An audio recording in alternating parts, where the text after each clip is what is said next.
ഈ ചാനൽ എന്താണ്, എന്തിനാണ് എന്നൊന്നും പലർക്കും ഇപ്പോൾ ഒരു ധാരണ കിട്ടിയിട്ടില്ല എന്നുള്ളതാണ്. ഞാൻ എൻ്റെ ലാസ്റ്റ് വീഡിയോ ചെയ്യുന്നത് ഒക്ടോബറിലാണ്. സെപ്റ്റംബറിലാണ് ഞാൻ ഈ ചാനൽ തുടങ്ങുന്നത്. ഏകദേശം 1 മാസം വീഡിയോ ചെയ്തിട്ട് ഞാൻ കംപ്ലീറ്റ്ലി സ്റ്റോപ്പ് ചെയ്യുകയാണ് ചെയ്തത്.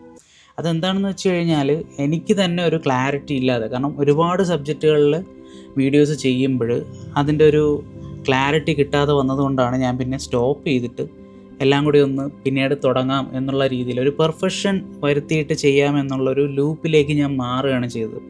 നേരെ മറിച്ച് ആ ഒരു ടൈം ഞാൻ ഒക്ടോബറിൽ സ്റ്റോപ്പ് ചെയ്ത സ്ഥലത്ത് തന്നെയാണ് ഞാനിപ്പോൾ നിൽക്കുന്നത്.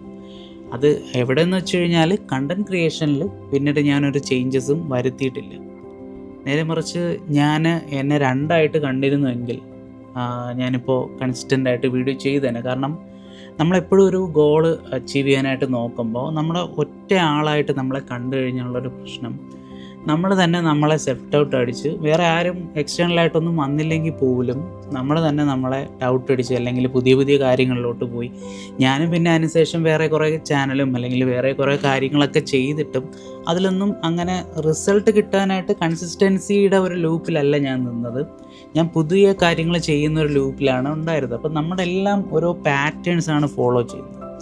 അത് മനസ്സിലാക്കി ക്ലാരിറ്റി വരുത്താതെ നമുക്കൊരിക്കലും ലൈഫിലും ബിസിനസ്സിലും എവിടെ തന്നെ ആയിരുന്നാലും നമുക്ക് മുന്നിലേക്ക് പോകാനായിട്ട് പറ്റില്ല. അപ്പോൾ നമ്മളൊരു പെട്ടെന്നൊരു റിസൾട്ട് കിട്ടണം, അല്ലെങ്കിൽ നമ്മൾ ഉദ്ദേശിക്കുന്ന ഒരു ഗോൾ അച്ചീവ് ചെയ്യാനായിട്ട് ഒരു ടൈം ഫ്രെയിമിംഗ് കൊടുക്കുന്നതിൽ വളരെ ഇമ്പോർട്ടൻസ് ഉണ്ട്.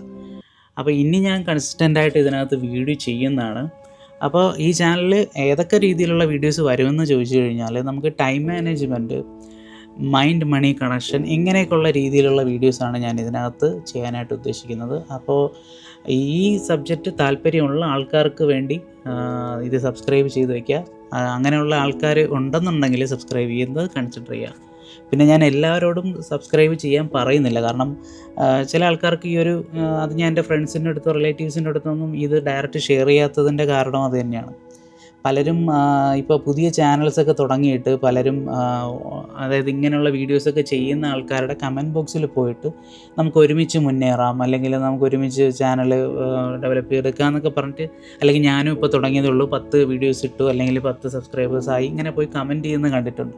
പക്ഷെ അതെനിക്ക് ഞാനും ആദ്യം അങ്ങനെ ചെയ്തിട്ടുണ്ടായിരുന്നു. അത് ഞാൻ ചെയ്തിട്ടില്ല എന്നൊന്നും ഞാൻ പറയുന്നില്ല. പക്ഷേ എനിക്കത് ഒരു മോശമായിട്ടുള്ളൊരു കാര്യമായിട്ട്, എന്ന് വെച്ചാൽ അതൊരു വർക്കാവാത്തൊരു കാര്യമായിട്ടാണ് തോന്നിയിട്ടുള്ളത്. എന്തെന്ന് വെച്ച് കഴിഞ്ഞാൽ, നമ്മളിപ്പോൾ പോയിട്ട് കമൻ്റ് ഇടുന്ന ഒരാൾ ചിലപ്പോൾ ഒരു ലൈഫ് സ്റ്റൈൽ വ്ളോഗോ ഒരു ഫുഡ് വ്ളോഗറോ അങ്ങനെയുള്ള ഏതെങ്കിലും ഒരു രീതിയിലുള്ളതായിരിക്കും. നമ്മുടെ വീഡിയോസ് എന്താണെന്ന് പോലും അറിഞ്ഞുകൂടാതെ അത് കണ്ടിട്ട് കുറച്ച് പേര് ഞാൻ സപ്പോർട്ട് ചെയ്തിട്ടുണ്ടെന്ന് പറഞ്ഞിട്ട് സബ്സ്ക്രൈബേഴ്സ് ആവാറുണ്ട്.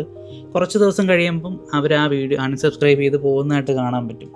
അതെന്തെന്ന് വെച്ച് കഴിഞ്ഞാൽ, അവർ നമ്മുടെ നിഷ് കണ്ടിട്ടോ അല്ലെങ്കിൽ നമ്മുടെ ആ ഒരു സബ്ജക്റ്റോ അല്ലെങ്കിൽ അതിൽ ഇൻട്രസ്റ്റഡ് ആയിട്ട് വരുന്ന ആൾക്കാരല്ല. അപ്പോൾ കുറച്ച് നാൾ കഴിയുമ്പോൾ തീർച്ചയായിട്ടും അവർ ലെഫ്റ്റായി പോകാൻ ചാൻസ് വളരെ കൂടുതലാണ്. അപ്പോൾ അങ്ങനെ നിങ്ങൾ ഡയറക്റ്റ് വീഡിയോസ് അയച്ച് കൊടുക്കാതിരിക്കുകയാണ് എപ്പോഴും നല്ലത്, ഒരു ബിഗിനർ എന്നൊരു നിലയിൽ. അപ്പോൾ നിങ്ങളുടെ വീഡിയോസ് കണ്ടിട്ട് ആൾക്കാർ ഇങ്ങോട്ട് വന്ന് സബ്സ്ക്രൈബ് ചെയ്ത് നിങ്ങളുടെ കൂടെ വരികയാണെന്നുണ്ടെങ്കിൽ, നിങ്ങളുടെ ജേണിയിൽ കൂടെ വരികയാണെന്നുണ്ടെങ്കിൽ അതാണ് ബെറ്റർ ഓപ്ഷൻ. അതായത് നിങ്ങളിപ്പോൾ പുതിയൊരു ചാനൽ തുടങ്ങി എന്ന് പറഞ്ഞ് കമൻറ്റ് ചെയ്യുന്നതുകൊണ്ട് കുഴപ്പമില്ല, അല്ലെങ്കിൽ കണ്ടൻറ്റ് ഇഷ്ടപ്പെട്ട് കഴിഞ്ഞാൽ സബ്സ്ക്രൈബ് ചെയ്യണമെന്ന് പറയാം. ഇല്ലാന്നുണ്ടെങ്കിൽ എല്ലാവരും സബ്സ്ക്രൈബ് ചെയ്യണമെന്ന് പറയുമ്പോൾ ഇപ്പോൾ നമ്മുടെ ആ സമയത്ത് അല്ലെങ്കിൽ ആ ഒരു വീഡിയോയുടെ കണ്ടൻറ്റ് വെച്ചിട്ട് ചിലപ്പോൾ സബ്സ്ക്രൈബ് ചെയ്തിരുന്നിരിക്കാം. കുറച്ചുകൂടെ കഴിഞ്ഞിട്ട് അടുത്തൊരു സബ്ജക്റ്റ് വരുമ്പോൾ അവർക്ക് ഉൾക്കൊള്ളാൻ പറ്റിയെന്ന് വരില്ല.